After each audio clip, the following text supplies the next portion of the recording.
परमेश्वर का हम धन्यवाद करते हैं सभी मसीह भाई बहनों को। जय मसीह की। आज का दिन यहोवा ने बनाया है, हम उसमें आनंदित हो। मेरे प्यारो, आइए प्रभु का वचन सुने और अपनी सारी चिंता परेशानियों को प्रभु के हाथ में सौंप दीजिए। क्या जाने प्रभु की दया हो और आप वचन सुनते सुनते भले चंगे हो जाए।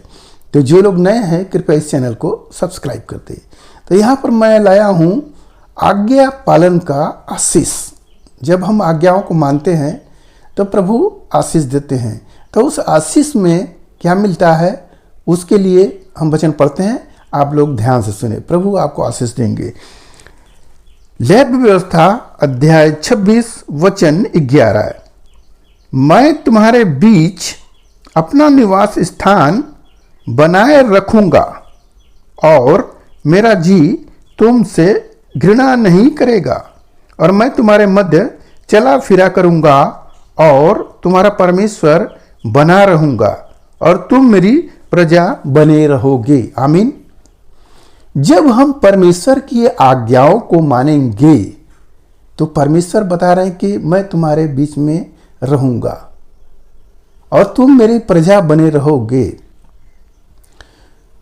तो जब हम परमेश्वर की आज्ञाओं को मानते हैं तो परमेश्वर हमारा साथ देते हैं। और जब परमेश्वर का साथ होता है तो फिर हमें कोई चिंता, कोई परेशानी, कोई झंझट हमारे जीवन में हावी नहीं हो सकता, क्योंकि हमारा परमेश्वर, हमारा राजा हमारे साथ है।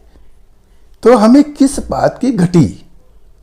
तो हम जब उसकी विधियों को मानेंगे तब वो हमारे मध्य में रहेगा और वह हमसे कभी घृणा नहीं करेगा। वह परमेश्वर और अपनी प्रजा कह के बुलाएगा और हमारे मध्य में वह अपना निवास स्थान बनाएगा। हालेलुया। यहाँ इस प्रकार का बात है, आशीष का बात है। जब हम प्रभु की आज्ञाओं को मानते हैं तो वह आशीष होता है। यदि हम आज्ञाओं को तोड़ते हैं, उसके विरुद्ध चलते हैं, तब क्या होता है उस वचन को भी मैं पढ़ रहा हूं, आप लोग ध्यान से सुने। यदि तुम मेरे विरुद्ध चलते ही रहो और मेरा कहना न मानो तो मैं तुम्हारे पापों के अनुसार तुम्हारे ऊपर 7 गुना संकट डालूंगा। यह 20वें आयत में है, संकट डालूंगा। जब प्रभु वचन दे रहे हैं और उस वचन का पालन तुम नहीं कर रहे हो तो प्रभु क्या करेंगे? आपको संकट में डालेंगे। 1 2 नहीं, 7 गुना आपका पाप बढ़ेगा।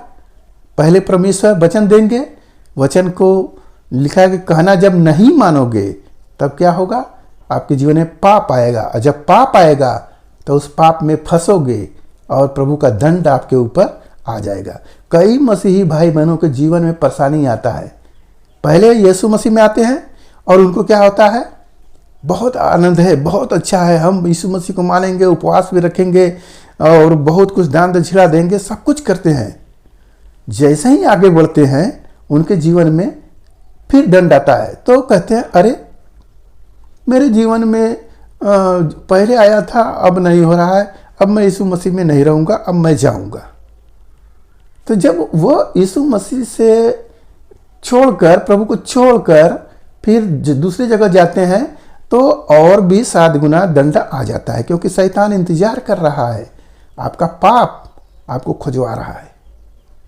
तो हमें परमेश्वर की कहना को मानना है। जब हम कहना मानेंगे तब परमेश्वर हमारी सहायता करेंगे। आप इस्राएलियों को देखिए, परमेश्वर उनको कितने दासत्व के जीवन से निकाल के लाए। उनके ऊपर भारी दंड था, ईंट पात रहते हैं, उनको कुछ भी पैसा नहीं मिल रहा था, केवल पेट भर रहा था। यहाँ तक कि उनके लड़कों को भी मार दिया जाता था, उनका वंश भी खत्म कर दिया जाता था, दुख झेल लेते। परमेश्वर की सहायता से मूसा ने उसी फिरौन से छुटकारा दिलाया और वह लेकर आया जंगल में। जब वो लोग आते हैं तो ये फिर पुरानी निकम्मी बातों की ओर जाते हैं। तो परमेश्वर फिर क्या करते हैं? हम उस वचन को पढ़ते हैं, और मैं तुम्हारे बीच वन पशु भेजूंगा जो तुमको निर्वंश करेंगे और तुम्हारे घरेलू पशुओं को नष्ट कर डालेंगे और तुम्हारे गिनती घटेगी, जिससे तुम्हारी सड़कें सूनी पड़ जाएगी। वहाँ इस तरह का काम होने लगा था। जब वो लोग बुरी चाल चलते थे, परमेश्वर की आज्ञाओं के अनुसार नहीं चलते थे, मनमानी करते थे, तब परमेश्वर उनके बीच में जो जंगली पशु होते हैं, शेर, भालू, खतरनाक खतरनाक सांप, ये सब भेजते थे और वो लोग बर्बाद होते थे, मरने लगते थे, उनके पशु को खा जाते थे, फाड़ डालते थे। तब मन फिरा के वो लोग प्रभु की ओर आते थे तो प्रभु फिर उन्हें आशीषों से भर देता था। मेरे प्यारो, हम प्रभु यीशु मसीह में आए हैं तो विश्वास करें और प्रभु के वचन के अनुसार अपने जीवन को बिताएं, तभी हमें आशीष मिलेगा। अन्यथा हमारा जीवन एकदम दौड़ने वाला व्यक्ति हो जाएगा कि विश्राम मिला ही नहीं, केवल वह दौड़ते दौड़ते जिंदगी बिता दिया। हालेलुया। तो मेरे प्रभु आपको बुलाए हैं यह कहकर, हे परिश्रम करने वाले बोझ से दबे हुए लोगों, मेरे पास आओ, मैं तुझे विश्राम दूंगा। प्रभु आपको विश्राम देना चाहते हैं।